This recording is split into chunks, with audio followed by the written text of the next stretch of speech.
जरथुस्त हंसता हुआ पैदा हुआ। सारी मनुष्य जाति के इतिहास में एक व्यक्ति जरूर महत्वपूर्ण है बात, जरथुस्त हंसता हुआ पैदा हुआ होगा क्योंकि वो परमात्मा को जानता हुआ पैदा हुआ। मां उसका जीवन नहीं थी, परमात्मा उसका जीवन है। लेकिन मैं मानता नहीं कि यह घटना ऐतिहासिक होगी, यह तथ्य नहीं हो सकता। यह केवल जरथुस्त्र के संबंध में एक प्रतीक है कि जरथुस्त्र परमात्मा को जानता ही पैदा हुआ। इस बात को कहने के लिए कहा कि हंसता हुआ पैदा हुआ। हम तो रोते ही पैदा होते हैं और रोते ही मरते।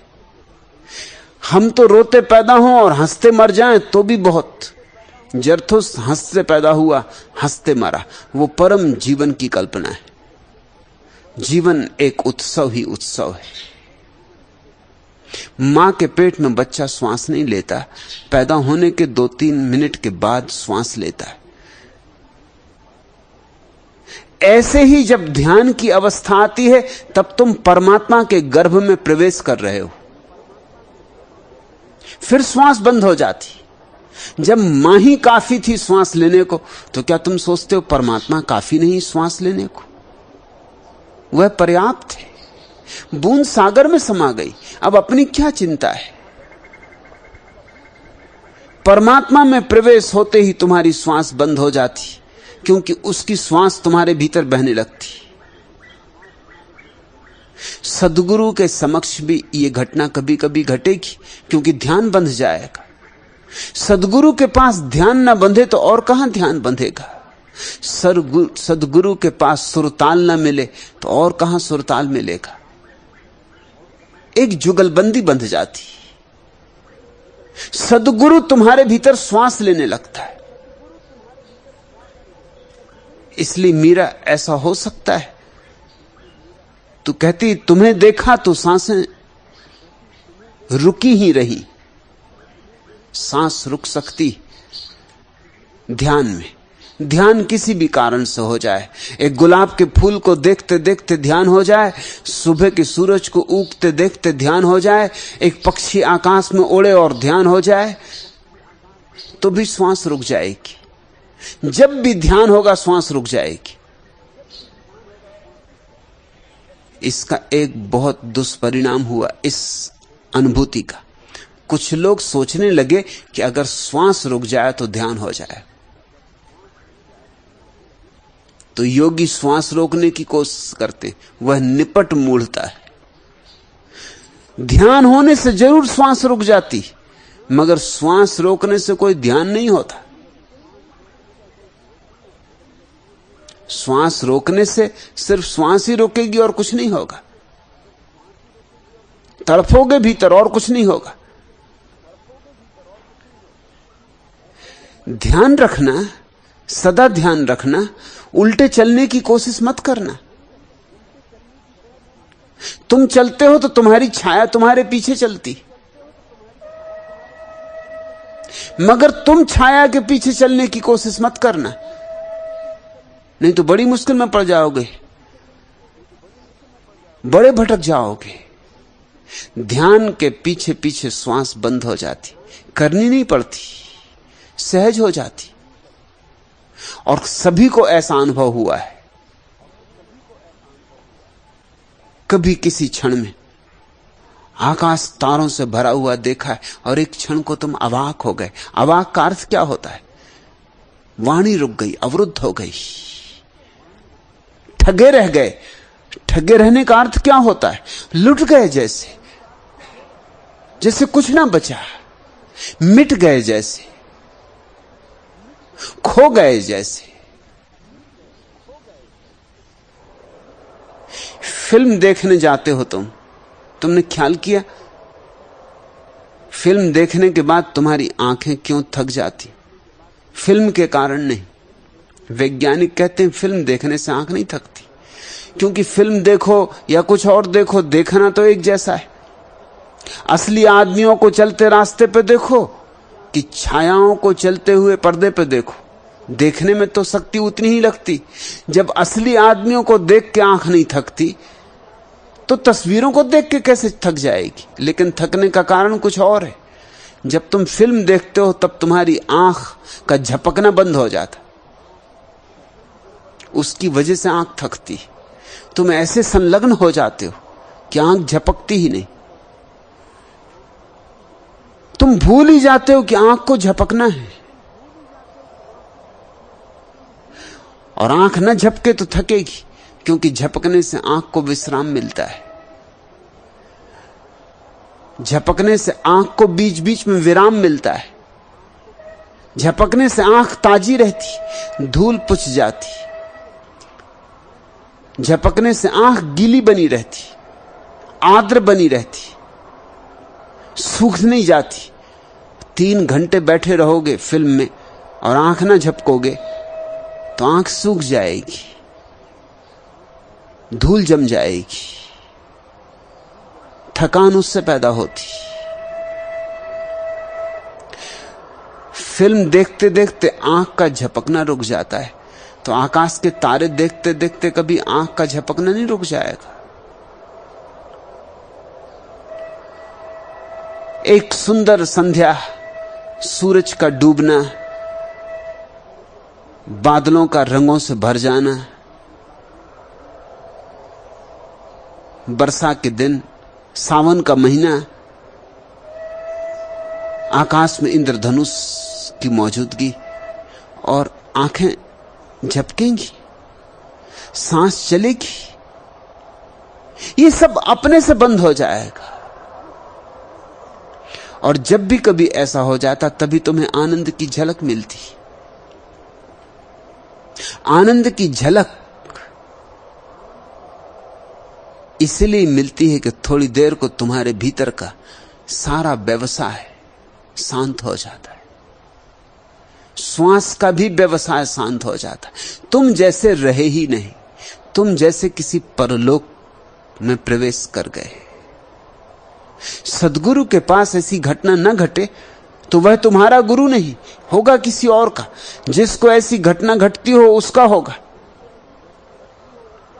अगर तुम मुझसे पूछो कि सद्गुरु को कैसे पहचाने, तो बहुत पहचानों में एक पहचान बुनियादी यह भी है कि जिसके पास बैठे बैठे तुम्हारी सांस रुक जाए तो समझ लेना ज़रोखा करीब है। भाग मत जाना, झरोखों को जरा टटोलना, रुके रह जाना। तू कहती तुम्हें देखा तो सांसें रुकी हो रही। मेरे मालिक, ये आंखें झुकी ही नहीं, झुकी ही नहीं। पलकें ना झुकेंगी, आंखें ना झुकेंगी, सब ठगा रह जाएगा, सब स्थिर हो जाएगा। सत्संग का अर्थ ही यही है मीरा, कि जहां सब स्थिर हो जाए, जहां शिष्य ऐसा लीन हो जाए कि उसका अलग होना ना बचे, जहां सद्गुरु तुम्हारी आंख हो, जहां सद्गुरु तुम्हारी हृदय की धड़कन हो, जहां सद्गुरु तुम्हारे प्राणों का आधार बन जाए। मेरे मालिक, ये आंखें झुकी ही नहीं। होश आते ही तुम छुप गए हो कहां? तुम अभी थे यहां, तुम अभी थे यहां। लेकिन होश आते ही ये बात खो जाएगी। होश आया अर्थात अहंकार वापस लौटा। तुम्हारे होश का इतना ही अर्थ होता है, होश आया यानी तुम वापस आए। होश आया अर्थात तुमने अपने को झकझोरा और कहा कि अरे मैं कहां खो गया था, मैं किस बात में डूब गया था, यह मुझे क्या हो गया था, यह मैं कैसा ठगा सा ठहरा सा रह गया था, ये सांसें बंद क्यों हुई, ये आंखें झपकी क्यों नहीं। होश का तुम्हारे लिए एक ही अर्थ है, तुम्हारी वापसी, तुम्हारा फिर लौट आना। ये असली होश नहीं है, ये अहंकार का होश है। और इसलिए तत्क्षण संबंध टूट जाएगा। सद्गुरु से भी, सौंदर्य से भी, सत्य से भी, आनंद से भी, परमात्मा से भी तत्क्षण संबंध टूट जाएगा। वो जो बंध रहा था सेतु, वो जो धागे प्रेम के वो जो 2.5 आखर के धागे फैल रहे थे टूट जाएंगे, तत्क्षण टूट जाएंगे। बड़े महीन, बड़े नाजुक हैं। फिर वापस तुम अपने अहंकार में आ गए, फिर सांस चलने लगेगी, फिर आंख झपकने लगेगी, फिर वही दुख, फिर वही पीड़ा, फिर वही चिंता, फिर वही संताप, फिर सब ऊहापोह शुरू हो गया।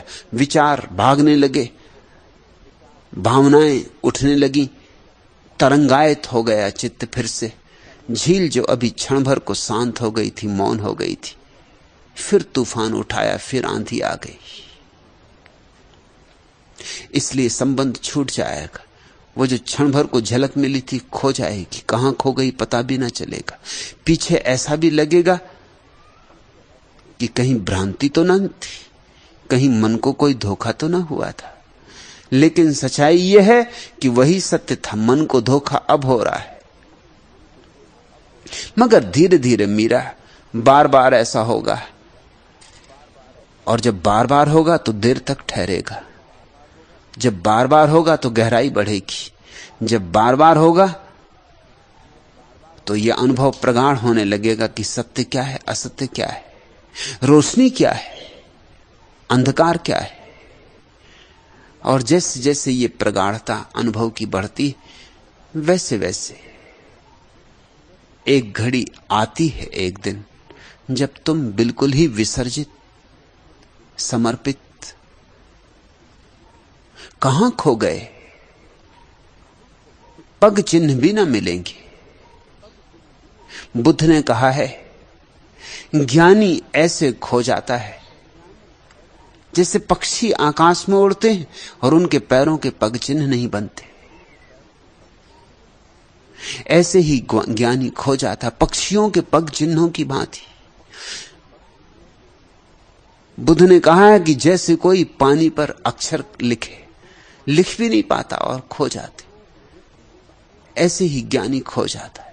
मगर यह खो जाना पा जाने की प्रक्रिया है, यह मिटना होने की सीढ़ी है, यह शून्य होना पूर्ण होने का द्वार है।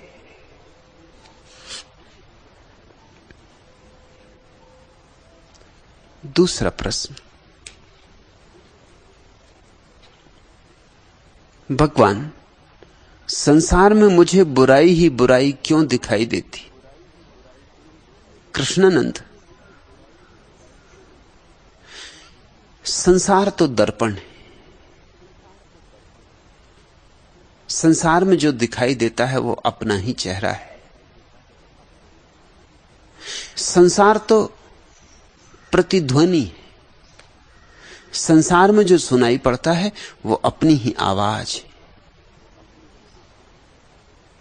हम संसार में वही पाते हैं जो हम हैं, जैसे हम हैं। एक शराबी किसी अजनबी गांव में आए, आते ही शराब घर का पता पूछेगा।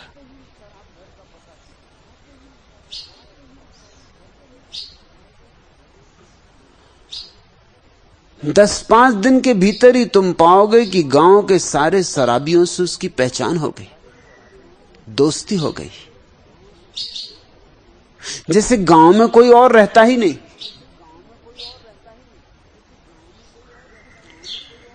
शराबियों से ही उसका मिलन होगा। एक जुआरी आए, जुए के अड्डे पर पहुंच जाएगा, जुआरियों से दोस्ती बन जाएगी, जैसे कोई चुंबक खींचता हो। उसी गांव में सत्संग भी चलता होगा, मगर जुआरी को सत्संग का पता ही नहीं चलेगा। सत्संग के पास से गुजर जाएगा और कानों कान आहट भी न मिलेगी। फिर उसी गांव में कोई सन्यासी आए, उसे पता भी न चलेगा कि गांव में कोई शराब घर भी, कि गांव में कोई जुआरी भी रहते। ज़ेन फकीर रिंझाई कंबल ओढ़कर बैठा था, देखता था पूर्णिमा का चांद। साधारण रात न थी, असाधारण थी, और भी असाधारण थी क्योंकि इसी पूर्णिमा की रात्रि को, इसी वैशाख की पूर्णिमा को बुद्ध को ज्ञान उपलब्ध हुआ था। इसी पूर्णिमा की रात को बुद्ध पैदा हुए। इसी पूर्णिमा की रात उनके जीवन में भी चांद उतरा, प्रकाश उतरा, और इसी पूर्णिमा की रात्रि वे महापरिनिर्वाण में प्रविष्ट हुए। उन्होंने देह छोड़ी। रिंझाई बैठा है, सर्द रात, कंबल ओढ़े, देखता है चांद को। आनंद विभोर है, मग्न है, सांसें उसकी बंद रही होंगी, आंखें एकटक चांद को देखती होंगी। इस चांद ने जैसे बुद्ध को उसे बहुत बहुत याद दिला दिया है। तभी एक चोर उसके झोपड़े में घुस आया। रिंझाई ने चोर को देखा, जाके चोर को पकड़ा और कहा कि भाई क्षमा कर। चोर तो बहुत घबराया, क्षमा तो उसे मांगनी चाहिए। वो तो छूट के भागने लगा। रिंझाई ने कहा रुक, ऐसे मत जा, खाली हाथ जाएगा तो मैं जिंदगी भर दुखी रहूंगा। ये कंबल लेता जा, और तो मेरे पास कुछ है नहीं। कंबल दे दिया चोर को। रिंझाई नंगा था कंबल के भीतर, कुछ और तो था नहीं। चोर झिझका भी, चोर भी झिझका। इस प्यारे फकीर से इसका कंबल ले लेना और इसको नंगा छोड़ जाना इस ठंडी रात में। उसने नानुच की, लेकिन रिंझाई ने कहा कि नहीं मानूंगा, मुझे बड़ा दुख होगा। और ये कोई बात हुई? इतना बड़ा सौभाग्य दिया मुझे, आज तक कोई चोर मेरे झोपड़े पे नहीं आया। चोर जाते हैं धनपतियों के घर, तूने मुझे धनपति बना दिया। चोर जाते हैं राजाओं सम्राटों के घर, तूने आज मुझे राजा और सम्राट होने का मजा दे दिया। तूने जो मुझे दिया है वो बहुत ज्यादा है, कंबल तो कुछ भी नहीं। आज लग रहा है कि हम भी कुछ। चोर इधर भी आने लगे।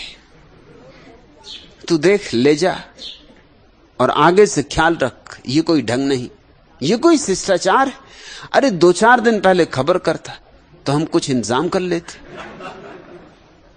दोबारा जब आए तो 4 दिन पहले एक पोस्ट कार्ड ही डाल देना, कुछ तेरे लिए आयोजन कर लेते। इतने दूर तू आया गांव से सर्द रात्रि में। एक कंबल ही दे रहा हूं, मेरी आंखों में आंसू हैं, ना ही मत कर। ऐसे आदमी को क्या ना ही करो, क्या हां भरो। चोर तो कुछ किम कर्तव्य विमूढ़ हो गया, उसकी तो समझ में नहीं आया। बहुत देखे थे उसने लोग, बहुतों घरों में चोरी की थी, बहुत बार पकड़ा भी गया था, मगर यह आदमी अनूठा था। यह आदमी पहली दफे मिला था। भागा लेके कंबल, जैसे ही बाहर जा रहा था रिंझाई ने आवाज दी कि ठहर, कम से कम धन्यवाद तो दे दे, शिष्टाचार तो सीख, कम से कम इतनी ही बात तो याद रख, और दरवाजा बंद कर दे। जब आया था दरवाजा बंद था, तू खोल के भीतर आया, अब दरवाजा फिर बंद कर दे और धन्यवाद देकर अपने रास्ते पर लग। दोबारा जब आए पहले खबर कर देना। उसने जल्दी से धन्यवाद दिया, दरवाजा बंद किया।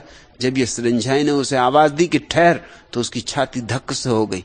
यह आदमी बड़ा अजीब है, ये क्या कर गुजरे कुछ कहा नहीं जा सकता। फिर वो पकड़ा गया अदालत में किसी और चोरी के मामले में, और वो कंबल भी पकड़ा गया। वो कंबल तो जाहिर था, वो तो पूरे जापान में जाहिर था, वो तो सभी को पता था कि रिंझाई का कंबल है। रिंझाई तो इतना प्रसिद्ध था कि सम्राट उसके चरणों में आते थे। वो कंबल किसको पता नहीं था? सम्राटों ने जिस कंबल में रिंझाई को देखा हो, लोगों ने, हजारों लोगों ने जिस कंबल में देखा हो, मजिस्ट्रेट ने भी रिंझाई को देखा था उस कंबल में। उसने कहा यह कंबल रिंझाई का है, और कुछ दिन से वो सिर्फ लंगोटी में है, उसका कंबल कहां गया आज पता चला। तो तूने उस फकीर को भी नहीं छोड़ा। तेरी और चोरियां मैं माफ भी कर दूं, मगर ये चोरी मैं माफ नहीं कर सकता। यह हद हो गई। रिंझाई की भी तो चोरी कर सका।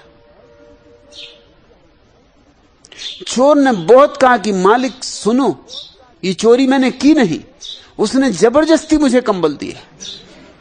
वो माने ही नहीं। मैं अपनी जान बचाने के लिए कंबल ले आया। और अब आपसे क्या कहूं, उसकी वो कड़कती आवाज जब उसने कहा कि रुक, अभी भी याद आ जाती तो मेरी छाती दहल जाती। और उसने कहा बंद कर दरवाजा। क्या आदमी, क्या उसकी आवाज। आदमी बहुत देखे, मगर यह आदमी आदमी है। मगर चोरी मैंने नहीं की। सम्राट ने कहा अगर रिंझाई कह देगा कि चोरी तूने नहीं की, हम तुझे मुक्त कर देंगे, और चोरियों से भी मुक्त कर देंगे, उसकी गवाही काफी है। रिंझाई बुलाया गया। रिंझाई ने कहा कि नहीं, यह आदमी चोर नहीं। पहले तो यह आदमी बड़ा सीधा साधा है, मेरे घर आया बिना खबर किए आया। इसकी सादगी देखो, इसका भोलापन देखो। दूसरे, यह आदमी बड़ा शिष्टाचारी है। जब मैंने कहा ठहर, दरवाजा बंद कर, तो इसने दरवाजा बंद किया। यह बड़ा आज्ञाकारी है। और जब मैंने कहा धन्यवाद दे, तो इसने धन्यवाद दिया। इसने जरा संकोच ना किया। यह बड़ा आस्थावान है। यह चोरी नहीं की है इसने। मैंने इसे कंबल दिया तो यह नानुच करता था, इंकार करता था, मना करता था। हजार इसने भागने की कोशिश की थी। यह आदमी बड़ा सज्जन है। मुझ गरीब को देखकर, नंगा देखकर इसे बड़ी दया आई थी। इसके हृदय में बड़ी करुणा है। ये चोर तो हो ही नहीं सकता। रिंझाई ने जब ऐसा कहा तो मजिस्ट्रेट ने उसे छोड़ दिया। रिंझाई बाहर निकला, वो आदमी भी रिंझाई के पीछे हो लिया। रिंझाई ने कहा क्या इरादा है? अब मेरे पास कुछ भी नहीं। उस फकीर ने कहा कि अब मैं लेने नहीं आ रहा हूं, अपने को दे रहा हूं। अब तुम्हारे चरणों को छोड़ के कहीं और नहीं जाऊंगा। तुम्हें क्या देखा? आदमियत की गरिमा देख ली। तुम्हें क्या देखा? परमात्मा पे भरोसा आ गया।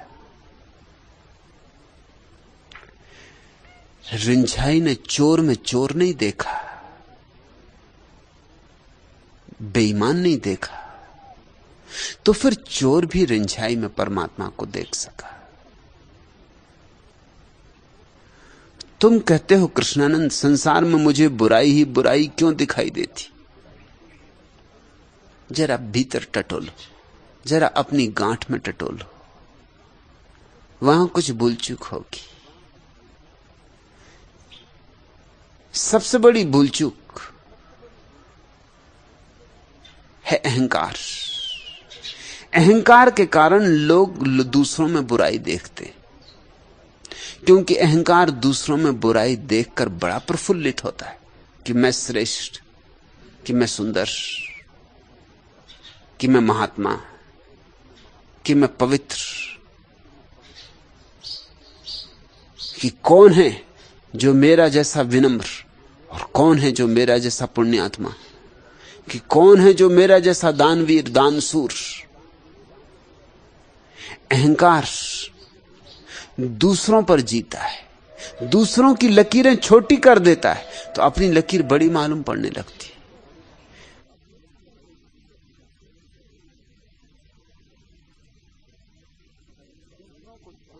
दूसरों को छोटा करने का एक ही उपाय है कि उनकी बुराई देखो, बुराई ही बुराई देखो।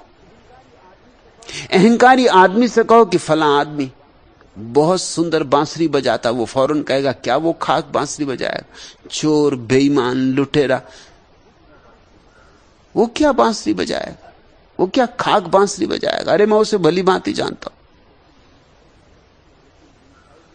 लेकिन रिंझाई जैसे किसी आदमी से अगर कहो कि वो आदमी चोर है, तो वो कहेगा नहीं हो सकता, क्योंकि मैंने उसकी बांसुरी सुनी। जो इतनी प्यारी बांसुरी बजाता, वो चोर कैसे हो सकता है? असंभव। ये मैं मान ही नहीं सकता। अपनी आंख से देख लूं तो समझूंगा कि मेरी आंख गलत देखती, कि मेरी आंख में कहीं भूल चूक है। लेकिन जो इतनी प्यारी बांसुरी बजाता है, संगीत पर जिसका ऐसा वश है, ऐसा अधिकार है, वो चोरी करेगा? असंभव। अरे संगीत जिसे मिला है, वो किस संपदा के लिए उत्सुक होगा? लोग हैं जो गुलाब की झाड़ी के पास जाएं तो कांटे गिनेंगे, और लोग हैं जो कांटों की फिक्र ही ना करेंगे, फूल गिनेंगे। और एक फूल भी दिखाई पड़ जाए तो सारे कांटे व्यर्थ हो जाते। एक फूल का होना काफी है सारे कांटों को व्यर्थ कर देने के लिए। लेकिन जो लोग कांटे ही गिनते, स्वभावतः उनके हाथों में कांटे चुभ भी जाएंगे। कांटों की गिनती करोगे तो कांटे चुभेंगे, लहूलुहान हो जाओगे। फिर जब हाथ लहूलुहान होंगे और पीड़ा से भरे होंगे तो किसको फूल दिखाई पड़ सकता है? और जिसने कांटे गिने, उसका तर्क ये होगा कि जहां इतने कांटे हैं वहां फूल भ्रम ही हो सकता है, सत्य नहीं। दुनिया में दो ही तरह के लोग हैं, कांटे गिनने वाले लोग। उनको फिर फूल नहीं दिखाई पड़ते। दिखाई भी पड़े तो वो कहेंगे भ्रम होगा। और वे लोग जो फूल गिनते हैं, उनको फूल दिखाई पड़ जाते हैं तो उनके लिए कांटे कांटे नहीं रह जाते, फूलों के पहरेदार हो जाते, फूलों के रक्षक हो जाते। क्योंकि वही जीवन धार तो कांटे में बहती जो फूल में। फिर उनकी फूलों से भी दुश्मनी नहीं, फूलों से दोस्ती क्या हुई, कांटों से भी दुश्मनी नहीं रह जाती। अपने अहंकार को थोड़ा तलाशो, उसी की छाया तुम्हें चारों तरफ दिखाई पड़ रही होगी। बरसात के दिन आंगन में रखे घड़े में पानी भर गया था। मुल्ला नसरुद्दीन का बेटा फजलू एक दिन घड़े में झांक रहा था कि उसके हाथ से संतरा फिसलकर घड़े में गिर गया। वह रोने लगा। पानी में उसे अपनी ही परछाई दिखाई थी। क्यों रोते हो बेटे? नसरुद्दीन ने पूछा। फजलू ने कहा कि उस छोकरे ने जो घड़े में छिपा बैठा मेरा संतरा छुड़ा लिया। रुको मैं आता हूं। मुल्ला ने घड़े के पास पहुंचकर उसमें झांका। उसे दाढ़ी मूछों की परछाई दिखाई थी। गुस्से में उसने कहा, क्यों जी, इस उम्र में भी बच्चों के साथ मजाक करते हो, शर्म नहीं आती? संसार में हमें सिर्फ अपनी प्रतिछबियां दिखाई पड़ती, अपनी ही प्रतिध्वनियां सुनाई पड़ती। तुम गालियां दोगे तो गीत नहीं सुनाई पड़ेंगे। गीत गाओ तो गीतों की तुम पर वर्षा हो जाएगी। तुम पत्थर फेंकोगे, पत्थर ही तुम पर लौट आएंगे। ये संसार वही लौटा देता है वापस 1000 गुना करके जो तुम इसे देते हो। यही तो कर्म के सिद्धांत का मौलिक सूत्र है। तुम जो करते हो वही तुम पे वापस लौट आता है, 1000 गुना होके लौट आता है। अच्छा तो अच्छा और बुरा तो बुरा। तुम्हें लोगों में बुराई ही बुराई दिखाई पड़ती, तो जरूर कहीं तुम्हारे भीतर कोई सूत्र है जो लोगों के भीतर बुराई को जगाता है, जो लोगों के भीतर सोई हुई बुराई को उकसाता है।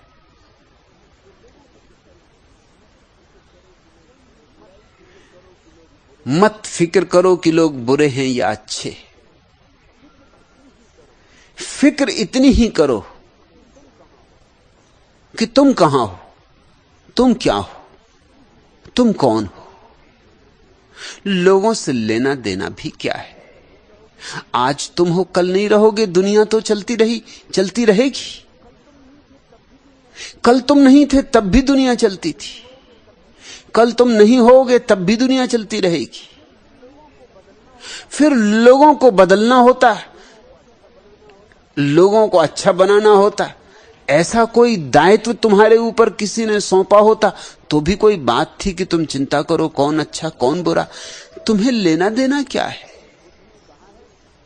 बुद्ध ने कहा है, कुछ लोग ऐसे पागल हैं जैसा एक आदमी था जो अपने घर के सामने बैठकर रोज सुबह गांव भर की गायें भैंसों को गिनता, जो कि गांव के बाहर नदी के पार घास चरने जाती, और जब सांझ को आती तब भी घर के बाहर बैठकर गिनती करता कि उतनी ही वापस लौट रही कि नहीं जितनी सुबह गई थी। बुद्ध ने उस आदमी से पूछा कि भाई तेरे पास कितनी गाय भैंसें? उसने कहा मेरे पास तो एक भी नहीं। तो बुद्ध ने कहा दूसरों की गाय भैंसें गिनकर तुझे क्या मिलेगा? कितनी गई और कितनी लौटी, तुझे लेना देना क्या है? तू नहीं था तब भी गाय भैंसें आती रहीं जाती रहीं, तू नहीं भी होगा तब भी गाय भैंसें आती रहेंगी जाती रहेंगी। दूसरों की गाय भैंसें गिनेगा, समय व्यर्थ करेगा, जीवन गंवाएगा, और कितना बहुमूल्य समय। लेकिन हम यही करते रहते। कौन बुरा, उसके कितने कृत्य बुरे,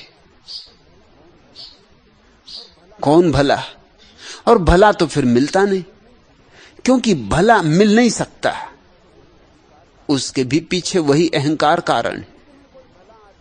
जब भी तुम्हें कोई भला आदमी मिलेगा तो तुम्हारे अहंकार को चोट लगती कि मुझसे भी कोई भला है, मुझसे भी कोई बड़ा है, मुझसे भी कोई श्रेष्ठतर है, मुझसे भी कोई ऊपर हो सकता है। असंभव। तो फिर तुम्हें भले आदमी में बुराइयां खोजनी पड़ती ताकि तुम इसे खींच के अपने से नीचे स्तर पर ला सको। अपनी बुद्धिमत्ता को निखारो, अपनी जीवन ऊर्जा को निखारो, परिष्कृत करो। गांव के गंवार श्री भोंदूमल जब शहर घूमने आए तो उन्होंने देखा कि एक जगह कुछ लोग भीड़ लगाए खड़े, और दो आदमी एक मोटी रस्सी को पकड़कर पूरी ताकत लगाकर खींच रहे, आधे इस तरफ आधे उस तरफ। वहां रस्सा खींच प्रतियोगिता हो रही थी। थोड़ी देर तक तो भोंदूमल खड़े देखते रहे, मगर फिर उनसे न रहा गया, तो चिल्लाकर बोले, भाइयों इतने पसीना पसीना क्यों हुए जा रहे हो? मैं तो सोचता था कि गांव में ही अनपढ़ और गंवार लोग रहते, मगर तुमने तो यह हद कर दी।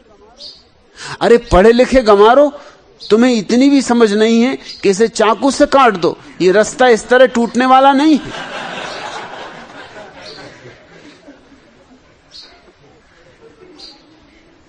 भोंदूमल तो भोंदूमल की ढंग से ही देखेंगे ना, उनकी बुद्धि तो उतनी ही दूर तक जाएगी जितने दूर जा सकती, और सबके भीतर भोंदूमल छिपे बैठे।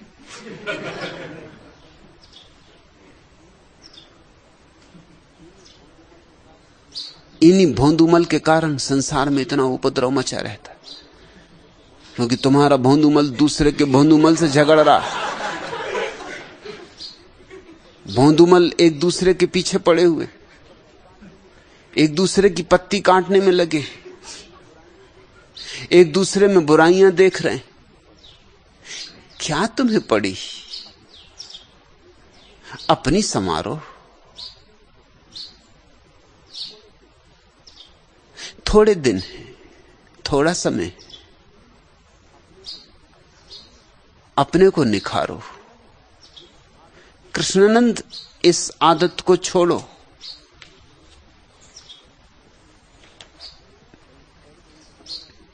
कहीं ऐसे ही समय ना बीत जाए, और जब भी ये आदत आएगी बार बार, पुरानी होगी, जन्मों जन्मों की, सबकी है कृष्णानंद, तुम्हारी ही नहीं। जन्मों जन्मों का अभ्यास है। तो हम जल्दी से निर्णय ले लेते। किसी आदमी का एक छोटा सा कृत्य देखा और निर्णय ले लिया पूरे आदमी के संबंध में। कभी तुमने इस बात की थोड़ी भी चिंतना की है कि जैसे किसी उपन्यास का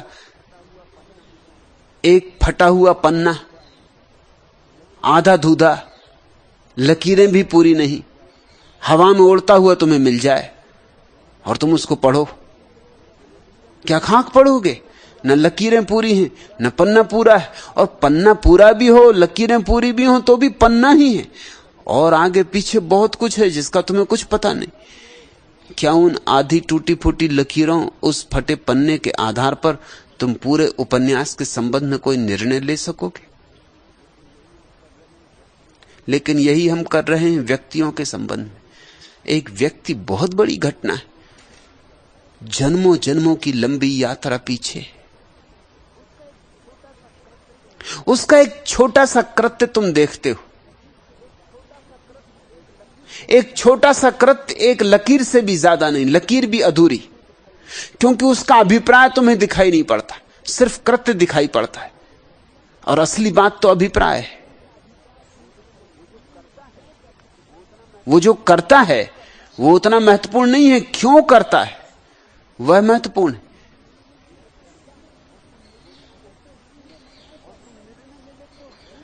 और तुम निर्णय ले लेते हो पूरे मनुष्य के संबंध में। पूरे मनुष्य में उसका पूरा अतीत सम्मिलित है, और अतीत ही नहीं, पूरे मनुष्य में उसका पूरा भविष्य भी सम्मिलित है। गौतम बुद्ध ने अपने अतीत जन्म की कथा कही है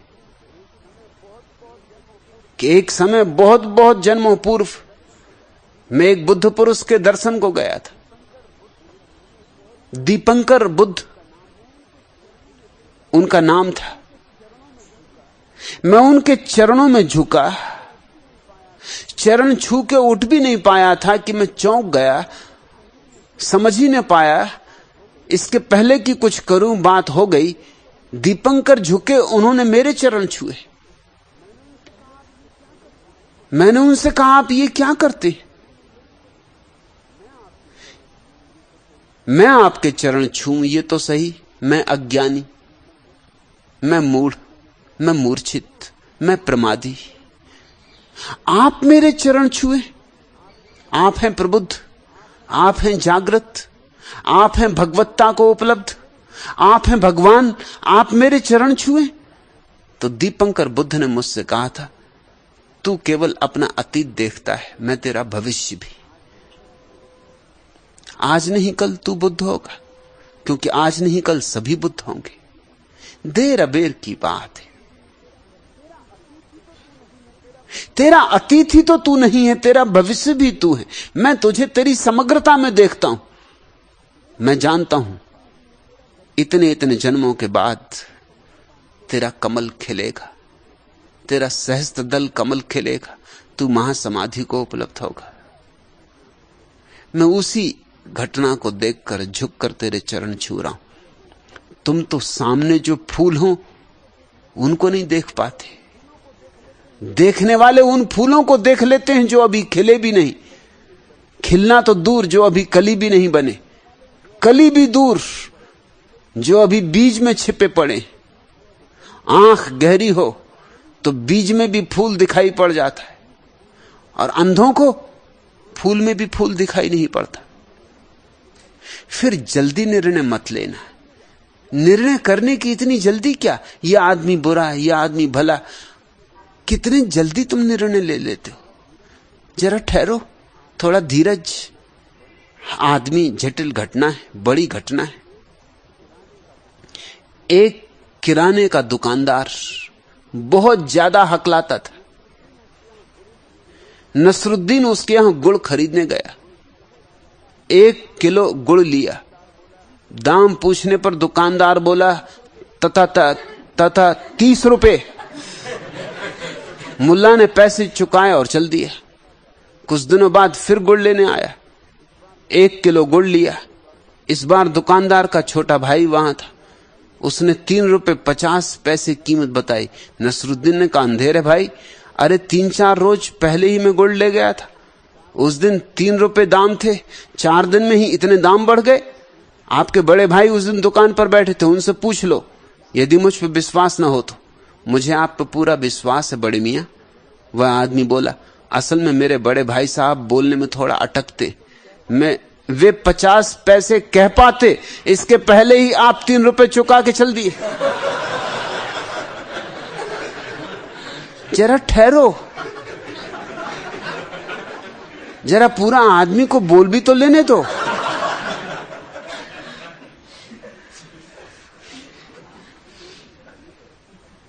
जिंदगी में सभी कृत्य अधूरे,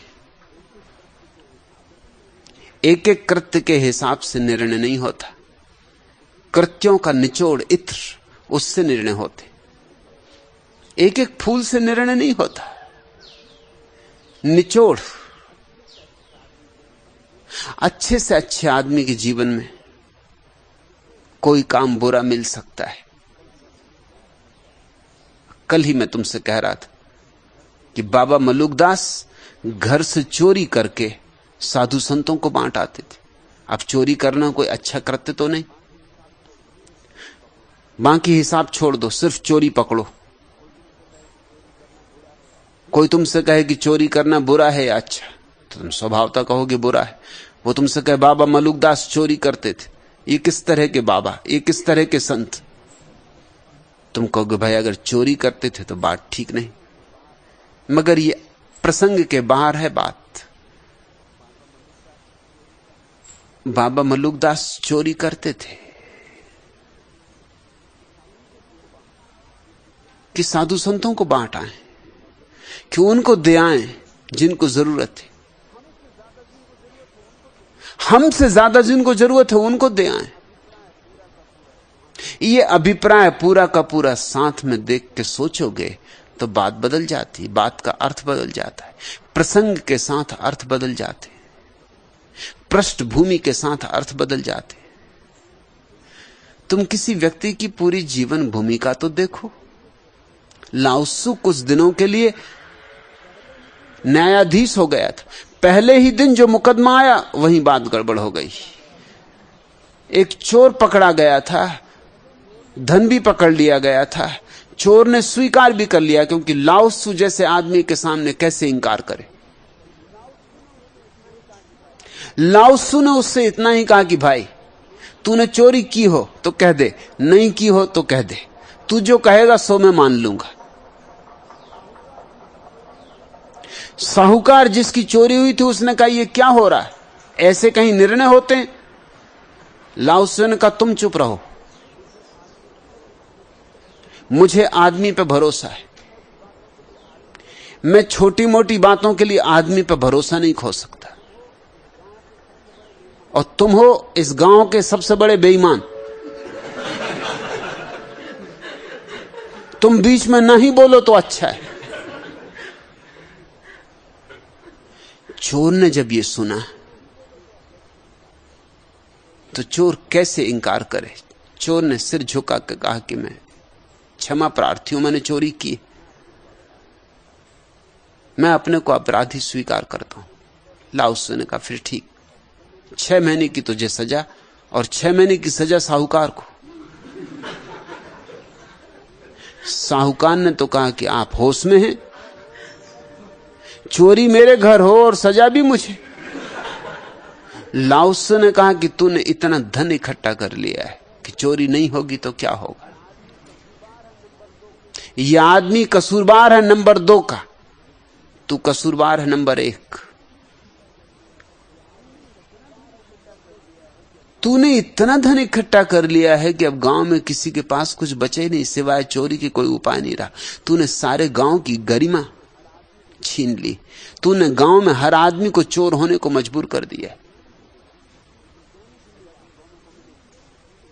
सजा तुम दोनों को मिलेगी, तुम दोनों जिम्मेवार हो। तूने लोगों को चोरी के लिए मजबूर किया और ये मजबूर हुआ।